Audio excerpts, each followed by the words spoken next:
네, 오늘은 당신은 다윗처럼 기도할 수 있습니까? 라는 제목으로 시편 5편을 함께 살펴보고자 합니다.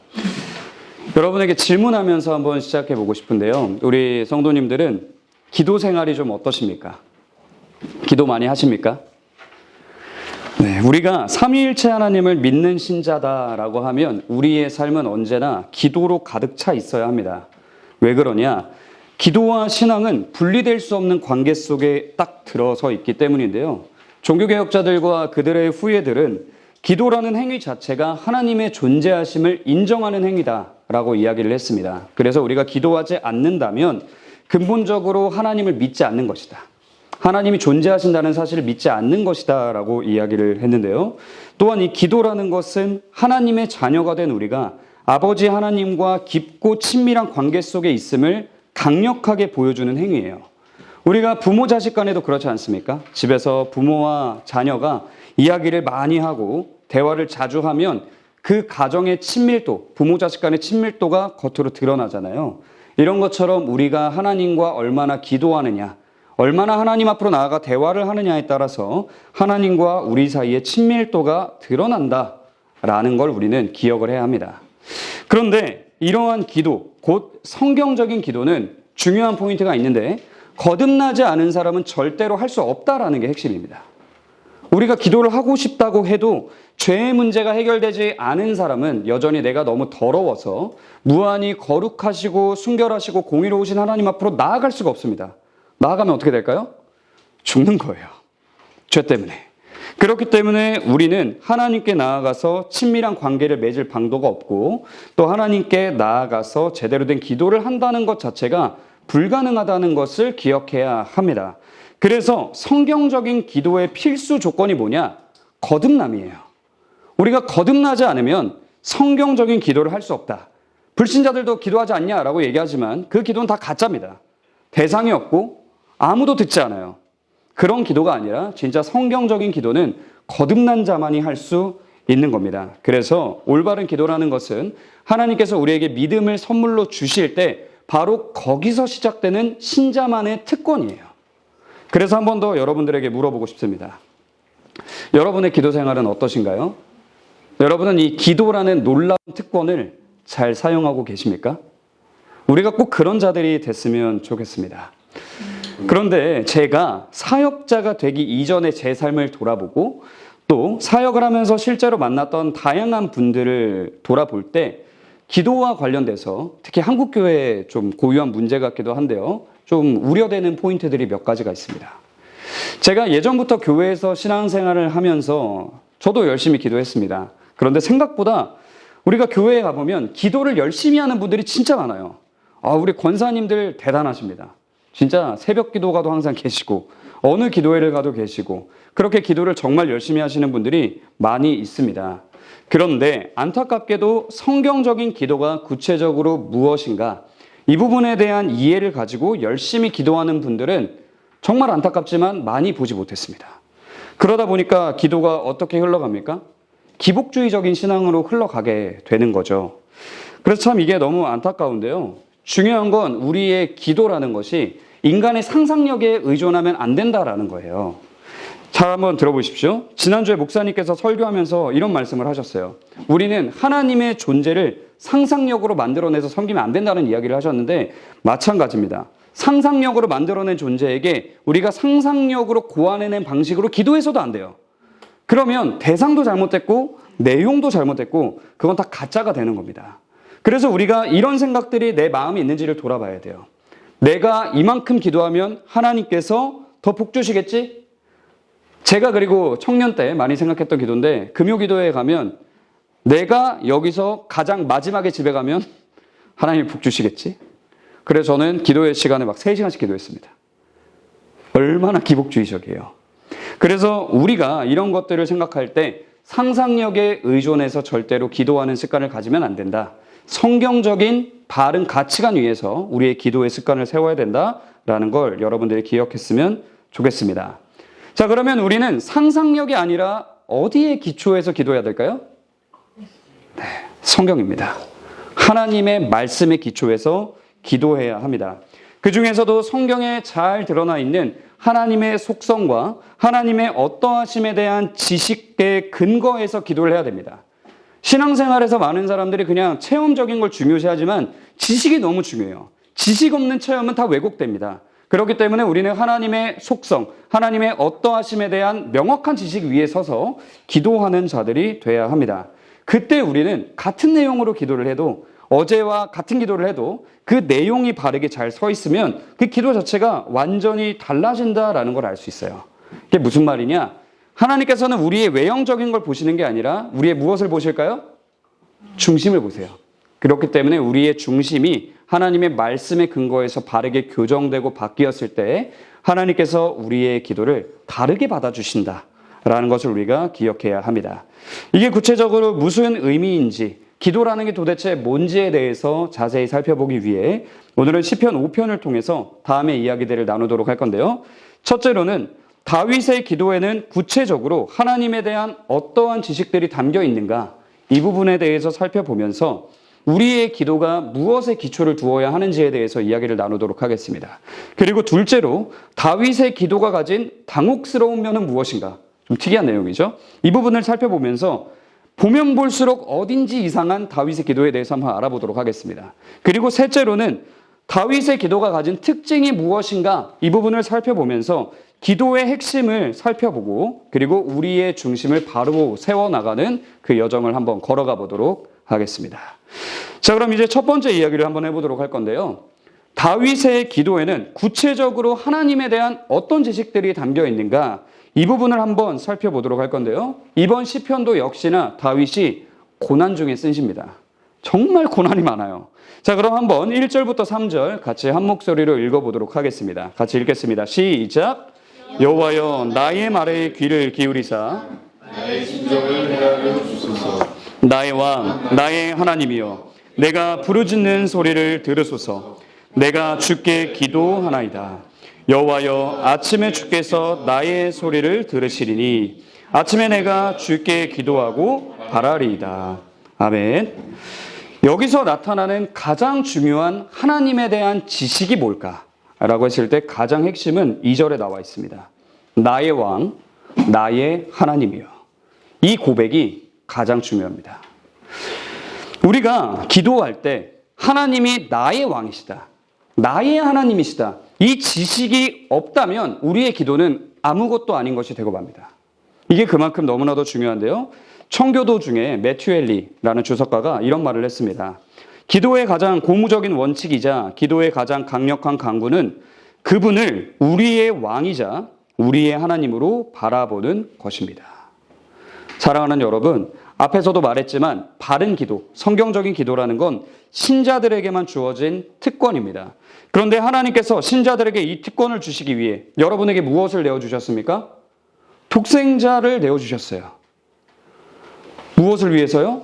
우리의 죄를 씻어주시고, 그래서 우리를 이제 따뜻하게 안아주시고 영원토록 우리를 지켜주시기 위해, 친밀한 아버지가 되어주시기 위해서 하나님께서 맏아들을 내어주셨다는 거예요. 기도하게 하시려고, 우리의 기도를 받아주시려고 하나님께서 우리의 기도를 영원토록 들어주시기 위해 아들을 주셨다는 겁니다. 이것을 생각할 때 우리는 예수님의 죽음이 우리의 기도를 활짝 열었구나, 정말 우리의 기도가 특권이구나 라는 사실을 기억해야 하는 줄 믿습니다. 사랑하는 여러분, 여러분에게 하나님은 어떤 분이십니까? 한번 깊이 생각해 보세요. 우리 청소년 친구들도 생각해 보세요. 여러분에게 하나님은 어떤 분이십니까? 가슴에 손을 얹고 생각해 보세요. 멀리 계신 하나님인가? 아니면 어제도 오늘도 내일도 영원토록 나와 함께 하시며 나를 지키시는 나의 왕, 나의 하나님이신가? 깊이 돌아보셨으면 좋겠습니다. 우리는 기쁠 때나 슬플 때나 어떤 고난이 찾아왔을 때나 중요하지 않습니다. 어떤 상황에서든지 하나님이 나의 하나님이심을 기억하면서 우리는 기도하는 자리로 나아가야 합니다. 다윗이 그랬고요. 또 누가 그러셨을까요? 다윗이 예표하고 있던 예수님도 그렇게 하셨어요. 어떤 상황이 찾아와도 그렇게 기도하셨습니다. 그러므로 우리도 이제 그 뒤를 이어서 나의 하나님께 기도하는 자들이 되어야 합니다. 그런데 여기서 우리는 흥미로운 사실을 하나 더 발견할 수 있는데요. 3절에서 다윗이 이렇게 말합니다. 읽어드릴게요. 여호와여 아침에 주께서 나의 소리를 들으시리니 아침에 내가 주께 기도하고 바라리이다. 여러분은 이게 무슨 의미라고 생각하십니까?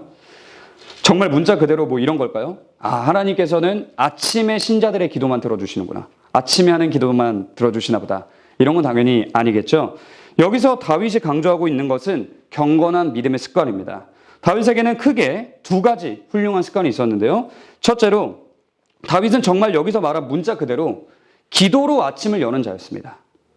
아침에 딱 눈을 뜨자마자 하나님께 나아가 기도하는 그 훈련이 아주 잘 돼 있었다는 겁니다. 왜 그런 훈련을 잘 했을까요? 이유는 아주 간단합니다. 여러분도 똑같아요. 우리가 아침에 일어나서 하나님을 향해 하루를 시작하지 않고 기도로 시작하지 않으면 하루 종일 우리의 삶이 어떻게 됩니까? 죄로 넘어져요. 우리는 연약한 죄인이기 때문에 내 능력으로는 죄로부터 싸워 이겨낼 능력이 없기 때문에 우리는 아침에 일어나서 다윗이 그랬던 것처럼 기도로 하루를 시작해야 하는 겁니다. 이 경건한 습관이 우리의 믿음의 습관이 되어야 하는 겁니다. 이 습관이 저와 여러분 모두를 지키는 겁니다. 그래서 사랑하는 여러분, 아침에 일어나서 기도하십시오. 오늘 아침에 일어나자마자 뭐 하셨습니까? 눈 뜨자마자 5분만 하셨습니까? 아니면 기도하셨습니까? 우리 모두가 기도하는 자들이 되었으면 좋겠습니다. 아멘. 여러분의 그 짧은 기도가 여러분의 하루를 지킵니다. 둘째로 다윗은 고난이 찾아왔을 때 이 아침이라는 단어가 주는 이미지가 있잖아요. 그 이미지처럼 일찌감치, 즉 지체하지 않고 하나님 앞으로 나아가 기도하는 그런 자였습니다. 많은 신자들이 고난이 찾아왔을 때 인간적인 방법을 동원하는데 무지하게 힘을 씁니다. 그리고 이 방법 써보고 저 방법 써보고 다 해봤는데 어때요? 안 돼요. 그럼 이제 뭐 합니까? 기도합니다. 그러나 이러한 모습은 그 사람에게 경건한 믿음의 습관이 없구나라는 것을 보여주는 강력한 표지가 됩니다. 모든 능력을 가지신 하나님이 앞에서 누구 편이라고 했습니까? 나의 편이라고 했어요. 나의 하나님입니다. 그런데 왜 자꾸 눈을 다른 데로 돌리냐는 거예요. 나의 하나님이 천지만물 모든 것을 가지고 계시고 그분이 나를 사랑하시고 나를 위해 모든 것을 주관하시는데 왜 자꾸 우리가 다른 데를 가냐는 겁니다. 그래서 우리는 다윗이 그랬던 것처럼 가장 먼저 어떤 고난이 찾아오든 지체하지 않고 가장 먼저 하나님께 나아가야 합니다. 사랑하는 여러분, 고난이 찾아왔을 때 절대로 지체하지 마십시오. 우리 아이들도 잘 들으세요. 힘든 일이 있으면 다른 데 가지 마세요. 하나님 앞으로 나아가셔야 합니다. 하나님께밖에 방법이 없어요. 여러분의 인생의 모든 답이 하나님께 있다는 걸 꼭 기억하셨으면 좋겠습니다. 아멘. 그렇게 삶의 자리에서 여러분의 믿음을 증명하시기 바랍니다. 이어서 이제 4절부터 6절까지 한번 보도록 하겠습니다. 4절부터 6절 같이 한 목소리로 읽겠습니다. 시작. 주는 죄악을 기뻐하는 신이 아니시니 악이 주와 함께 머물지 못하며 오만한 자들이 주의 목전에 서지 못하리이다. 주는 모든 행악자를 미워하시며 거짓말하는 자들을 멸망시키리이다. 여호와께서는 피 흘리기를 즐기는 자와 속이는 자를 싫어하시나이다. 아멘. 여기에서도 다윗이 가지고 있는 하나님에 대한 명확한 지식 몇 가지가 드러나는데요. 자, 일단 4절에 이런 고백이 있습니다. 주는 죄악을 기뻐하는 신이 아니시니. 이게 우리에게 필요한 믿음입니다. 사랑하는 여러분, 다윗은 공의로우신 하나님께서 죄를 미워하시고 악인들을 싫어하신다라는 사실을 명확하게 알고 믿었습니다. 이게 되게 중요해요. 알고 믿는 게 중요합니다. 여러분 한번 생각해 보십시오. 우리가 신자로서 이 세상을 살아갈 때 가장 고통스러운 때가 언제입니까? 악인들이 형통할 때 아닙니까?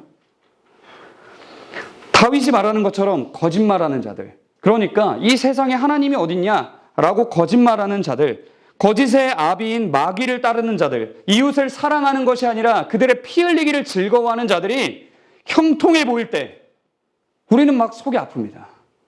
그게 그렇게 우리를 고통스럽게 만들어요. 이때 우리는 하나님께서 죄를 미워하시고 악인들을 싫어하신다라는 명확한 성경적 사실을 알고 믿어야 합니다. 이게 우리에게 너무 중요합니다. 그래서 우리는 악인들이 형통해 보일 때마다 다윗이 그랬던 것처럼 선포해야 합니다. 믿음이 흔들릴 때도 입술을 지켜야 됩니다. 여러분의 믿음이 연약해질 때 진짜 세상이 왜 이러지? 이렇게 뱉어내면 안 됩니다. 여러분의 입술을 지키고 바르게 선포하셔야 돼요. 하나님께서 죄를 너무 미워하시고 악인들을 너무 미워하시는데 내가 이렇게 고통스러워할 이유가 없구나. 하나님이 심판하시는데 내가 여기에 이렇게 마음이 흔들릴 필요가 없구나. 여러분들은 그렇게 바른 믿음으로 나아가야지 여러분이 불평불만으로 나아가면서 한탄하거나 해서는 안 됩니다. 그런데 이런 일들이 가능하려면, 다윗과 같은 믿음이 가능하려면 우리 안에는 크게 두 가지의 믿음이 있어야 하는데요. 첫째로 사도 바울은 하나님께서 악인들의 악행조차도 들어 쓰신다고 했거든요. 누구를 위해 들어 쓰십니까? 신자인 우리들을 위해 그 악조차도 선하게 모든 것이 합력하여 선이 되게끔 하시고 그것을 우리에게 주신다. 우리의 선을 위해, 우리의 아름다운 신앙생활을 위해 모든 것을 합력하여 써주신다고 했습니다. 이것을 우리가 알고 믿어야 합니다. 그리고 둘째로 사도 바울은 이런 이야기를 했습니다. 진노의 날, 곧 하나님의 의로우신 심판이 나타나는 그날에 임할 진노가 있다. 악인들은 하나님의 진노를 쌓고 있다. 그 진노가 임하는 날, 진노의 심판이 임하는 날이 다가오고 있다. 이것을 믿었습니다. 우리도 이 사실을 알고 믿는 게 너무나도 중요합니다. 그런데 제가 계속 강조하는 게 뭡니까? 알고 뭐 해야 된다고요? 믿는 것. 이 두 가지가 동반돼야 된다는 걸 꼭 이야기 드리고 싶었습니다. 무슨 말이냐? 하나님께서 이 세상의 죄를 방관하지 않으시며 모든 것이 합력하여 선이 되게 하실 것이며 악인들을 향한 심판의 날이 다가오고 있다라는 것을 우리가 믿는다고 말하면서도 계속 여러분의 속이 막 썩어 문드러지는 것 같고 막 괴롭고 악인들을 보기만 하면 기분이 안 좋고 계속해서 저들은 저렇게 형통해 보이는데 내 삶은 정말 이대로 괜찮은 건가? 이런 생각이 자꾸만 찾아오고 여러분의 걱정과 불안함이 사라지지 않는다면 여러분은 믿음의 내용만 있고 올바른 믿음의 반응은 없는 겁니다. 두 가지가 반드시 같이 가야 됩니다. 알고 믿는 것은 믿음의 내용과 믿음의 반응이 함께 가는 겁니다. 하나만 있으면 안 된다는 거예요. 그래서 참된 반응은 반드시 반응으로 나타나는구나 라는 것을 여러분들이 꼭 기억하셨으면 좋겠는데요. 예를 들어 볼게요. 어떤 어린 아이가 있습니다. 그 아이의 부모가 이 아이가 오래전부터 가지고 싶어 했던 거를 선물로 주겠다고 약속을 했어요. 그런데 이 부모님이 지금까지 단 한 번도 이 자녀와 맺었던 약속을 어기신 적이 없어요. 그러면 이 아이는 기분이 어떨까요? 예를 들어 부모님이 생일날 그 선물을 주겠다고 했어요. 그럼 생일이 아직 많이 남아있어요. 근데 기분이 어떨까요? 좋아요. 왜 그렇죠? 한 번도 어기신 적이 없는 걸요. 반드시 이건 나에게 임할 선물이잖아요. 내가 받게 될 선물이니까 계속 기분이 좋은 겁니다. 이미 받은 것처럼. 내 손에 없는데 이미 받은 것처럼 기쁜 거예요. 기분이 좋습니다. 여러분도 어릴 때 그런 기억 없으십니까? 선물 받기로 했어요. 막 길 가는데 갑자기 기분이 좋아요. 샤워하다가 갑자기 기분이 좋아요. 이런 일들이 우리에게 일어난다는 겁니다. 이건 바로 확정된 미래가 주는 기쁨이에요. 그래서 확정된 미래가 주는 기쁨은 우리에게 반응을 이끌어냅니다. 마찬가지로 아버지 하나님께서는 인류 역사 가운데 단 한 번이라도 약속을 어기신 적이 있을까요? 없다는 겁니다. 그렇다면 하나님의 약속은 무조건 성취되고 이루어진다는 걸 우리가 알 수 있고 변치 않은 하나님의 약속도 변치 않는다라는 것을 우리는 확신할 수 있습니다. 그렇다면 악인들을 향한 진노의 심판은 어떤 겁니까? 확정된 미래라는 거예요. 변하지 않습니다. 갑자기 취소되지 않습니다. 이건 확정된 미래예요. 그래서 우리는 이 확정된 미래를 붙잡고 살아가야 하는데 중요한 것은 거기서 끝나는 것도 아니라는 거예요. 요한계시록 21장 4절에 이런 말씀이 있습니다. 모든 눈물을 그 눈에서 닦아주시니 다시는 사망이 없고 애통하는 것이나 곡하는 것이나 아픈 것이 다시 있지 아니하리니 처음 것들이 다 지나갔음이러라.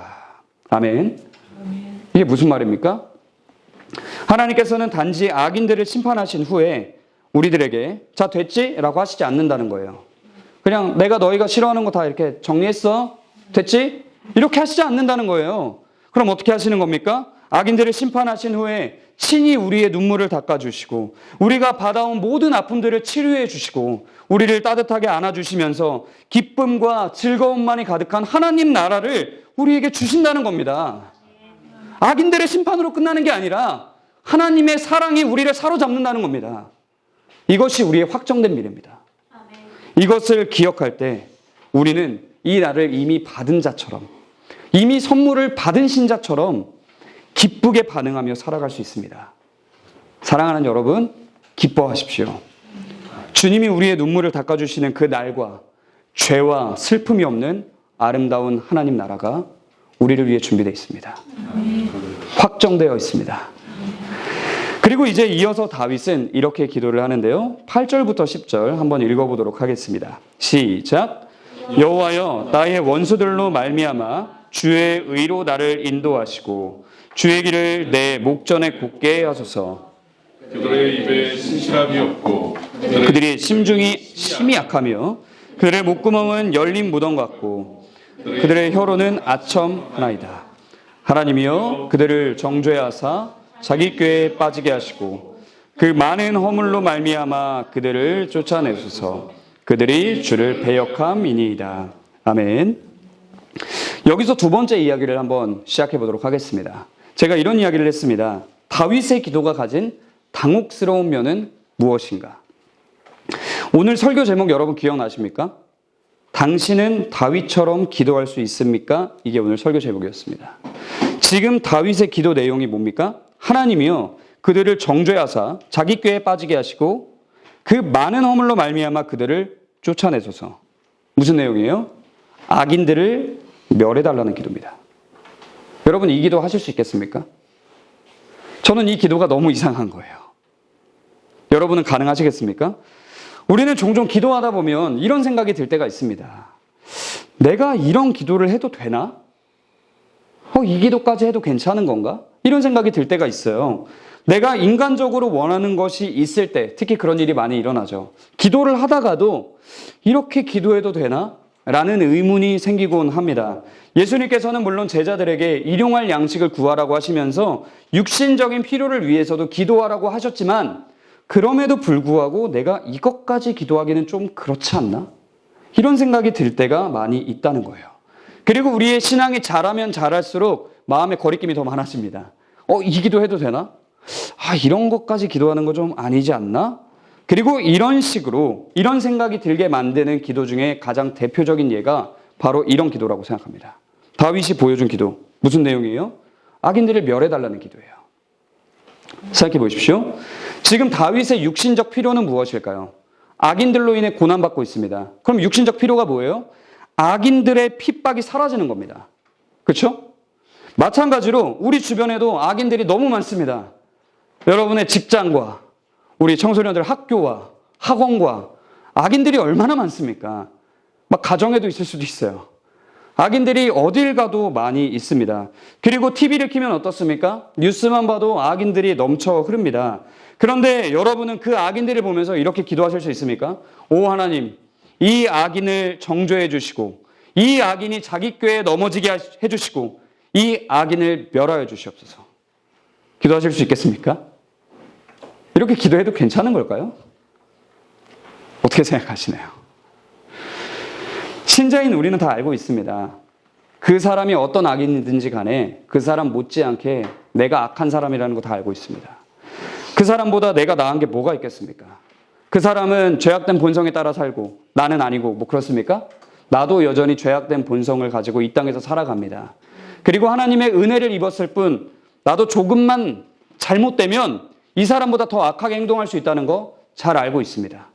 내가 이 사람보다 나은 거 아무것도 없어요. 그저 하나님께 은혜를 입었다는 것밖에 없습니다. 내 공로가 하나도 없어요. 그런데 우리가 어떻게 감히 하나님 이 악인을 멸해 주시옵소서 라고 기도할 수 있겠습니까?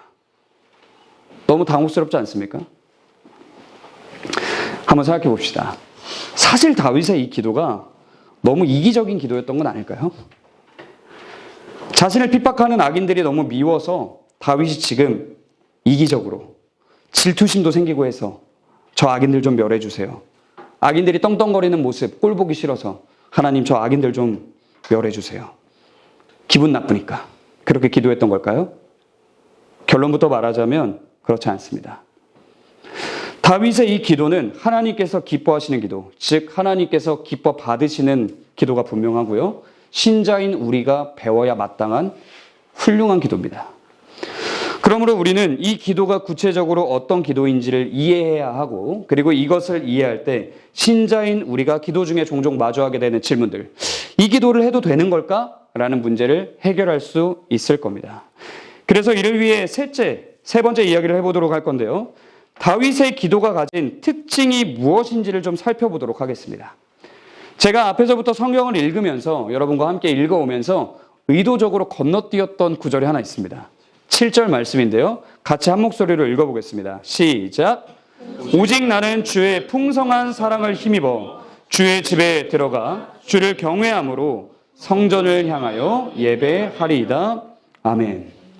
이것이 바로 다윗이 악인들을 멸해달라고 기도할 수 있었던 이유입니다. 이게 중요합니다. 가장 먼저 우리는 주의 풍성한 사랑, 즉 너무나도 놀라우신 삼위일체 하나님의 무한하신 사랑을 지식적으로 이해하는 것을 넘어서서 성령의 조명하심을 통해 직접 체험하고 경험한 자만이 이 악인들을 멸해달라는 기도를 올바르게 할 수 있구나라는 걸 배워나가야 합니다. 그렇다면 여기서 올바른 기도라고 할 때 올바른 게 무엇이냐? 이걸 알기 위해서 우리는 반대로 올바르지 않은 기도가 뭔지를 알면 됩니다. 성경에 보면 야고보서 4장 3절에 이런 말씀이 있습니다. 구하여도 받지 못함은 정욕으로 쓰려고 잘못 구하기 때문이라. 결국 올바른 기도는 뭡니까? 정욕대로 구하지 않는 기도입니다. 내 정욕대로 구하면 잘못된 기도고 정욕대로 구하지 않으면 올바른 기도라는 거예요. 이 내용들을 종합해 보면 결국 다윗의 기도는 이런 기도였다는 겁니다. 주의 풍성한 사랑을 몸소 경험한 신자가 자신의 정욕과 무관하게 악인들을 멸하여 달라고 간청한 기도다라는 겁니다. 정리하자면 악인들을 멸해달라는 이 기도에는 인간의 죄악된 본성에 따른 정욕이 있었다는 거예요? 없었다는 거예요? 없었다는 겁니다. 다윗의 이기심이 들어갔다? 안 들어갔다? 안 들어갔다는 거예요. 그럼 도대체 무엇을 위해 다윗은 악인들을 멸해달라는 이 기도를 했을까요? 오직 하나님의 영광을 위해 기도한 겁니다.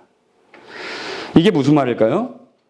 우선 삼위일체 하나님의 무한하신 사랑을 경험한 신자들이 무엇을 깨닫는지 알아야 됩니다. 삼위일체 하나님의 무한하신 사랑을 경험하면 신자들은 알게 됩니다. 모든 만물이 주로부터 나왔고 모든 만물이 주에게로 돌아가며 모든 만물이 하나님의 영광을 위해 창조되었구나 라는 것을 알게 됩니다.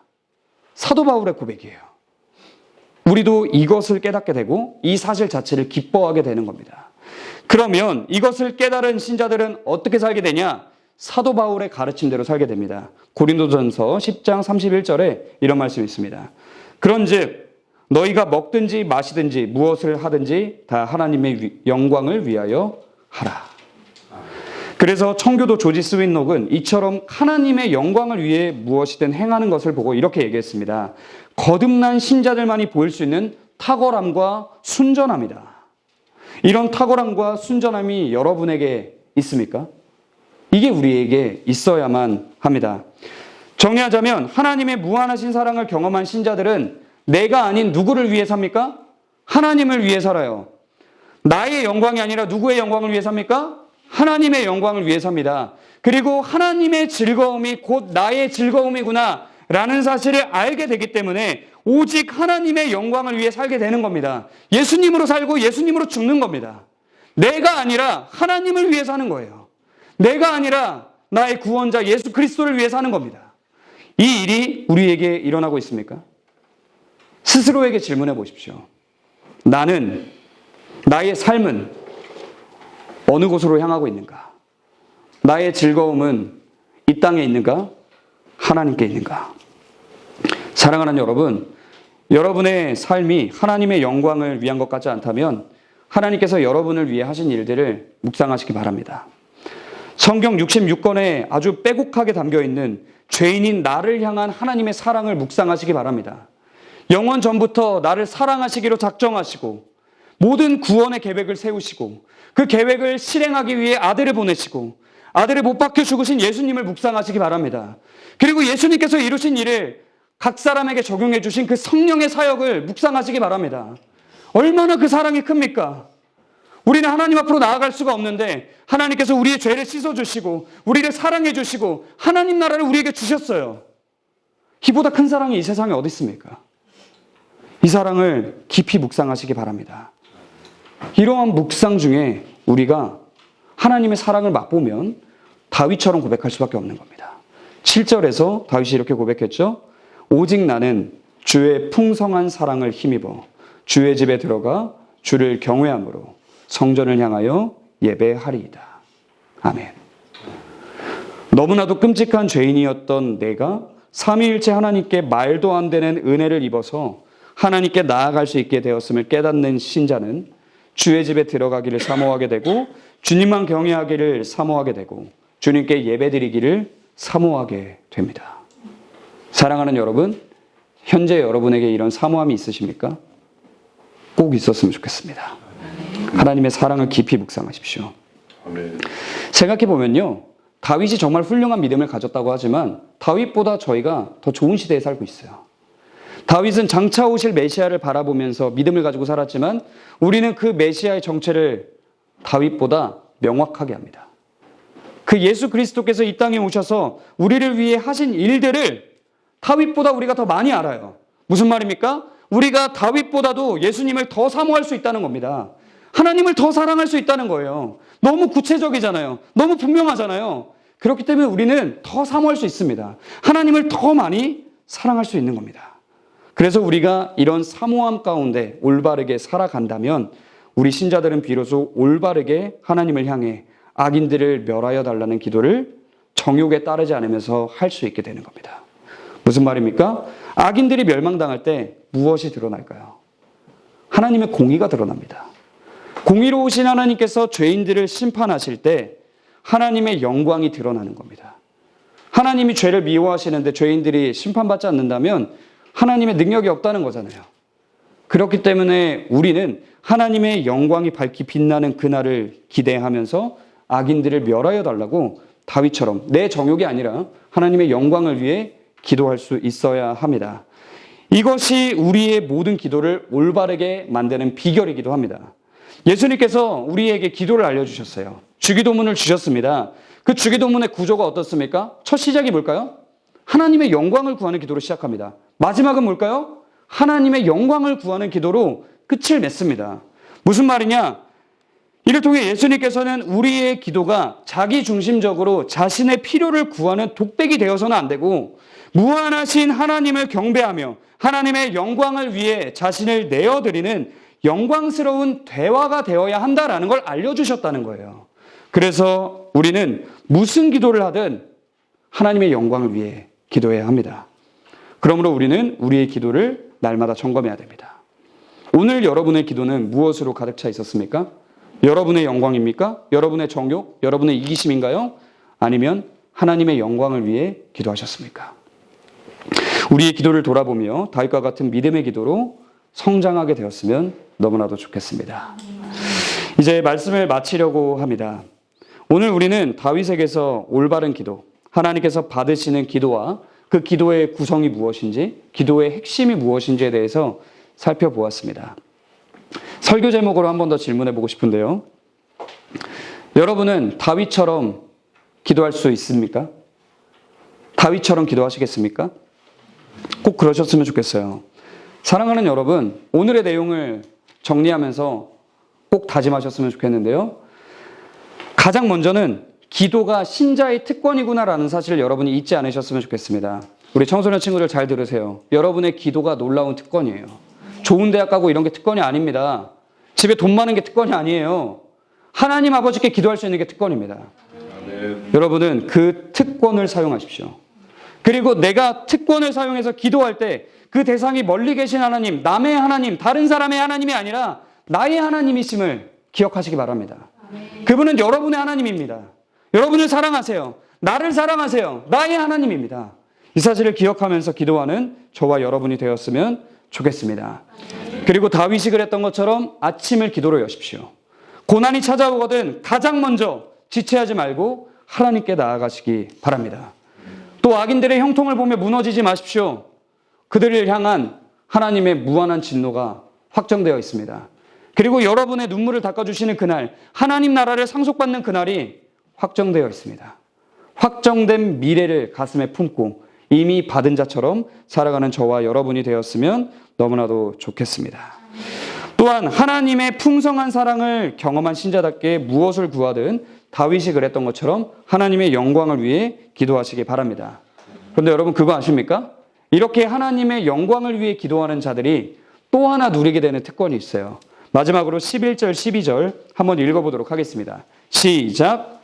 그러나 주께 피하는 모든 사람은 다 기뻐하며 주의 보호로 말미암아 영원히 기뻐 외치고 주의 이름을 사랑하는 자들은 주를 즐거워하리이다. 여호와여, 주는 의인에게 복을 주시고 방패로 함같이 은혜로 그를 호위하시리이다.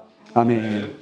앞서 말한 모든 과정을 지나서 바른 기도로 나아간 신자들, 무엇이든 하나님의 영광을 위하여 구하는 신자들, 모든 하나님을 위해 행하는 신자들은 하나님께서 자신을 보호하시고 지키신다는 이 다윗의 강한 확신을 얻게 됩니다. 이게 놀라운 특권입니다. 여러분, 하나님께서 여러분을 확실히 책임지신다. 믿으십니까? 이 확신이 우리에게 필요합니다. 불확실한 이 세상 속에서 살아가는 우리에게는 하나님께서 주시는 확신이 필요합니다. 그게 여러분을 살게 합니다. 여러분을 일으킵니다. 그러므로 여러분, 우리가 이 확신을 누리는 단계까지 꼭 나아갔으면 좋겠습니다. 그러므로 앞서 말했던 모든 것들을 여러분의 삶으로 실천하시기 바랍니다. 나의 하나님께 기도하십시오. 아침을 기도로 여십시오. 무엇을 구하든 하나님의 영광을 위해 구하시기 바랍니다. 그러므로 우리 모두가 다윗이 보여준 바른 기도의 길을 걸어서 어느 곳에서든 하나님의 돌보심에 대한 확신 가운데 비록 넘어질지라도, 연약해서 넘어질지라도 빠르게 다시 일어나서 회복하고 또 일어나서 회복하며 아름다운 믿음의 여정을 걸어가게 되기를 간절히 바랍니다. 우리 교회가 그런 교회가 되기를 주님의 이름으로 축원합니다.